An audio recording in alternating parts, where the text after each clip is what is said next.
दर्शक बंधु रचना बानर्जी एवं मृत्यु सह लड़ाई करुचंती। आपण माने समस्ते तांकर ओडिया फिल्म एवं बंगाली फिल्म देखिथिबे।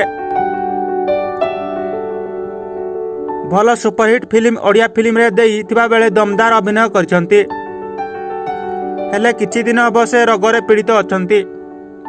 सुनिबाको मिलुछि कि तांकर कैंसर होईछि।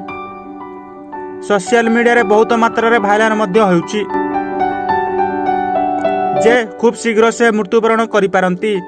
एबे से हॉस्पिटल रे चिकित्सित हेउछंती बोली भाइराल हेउछि। ए कथा सुनी दर्शक मानक मध्य मध्य दुख आसीछि।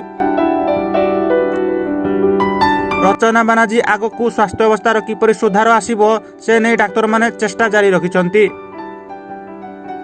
एठी आमे कहि रखुछु जे ए फोटोटी रचना बानर्जी को नुहे कारण बॉलीवुड जनाशुना अभिनेत्री सोनाली बेंद्रे को जो माने एही फोटो को भाइराल करिसंती संपूर्ण मिछ खबर। आपण मानकू जदि एही वीडियोटी भलो लागि थाए लाइक शेयर सहित चैनल को सब्सक्राइब करने को भूलिबे नहीं।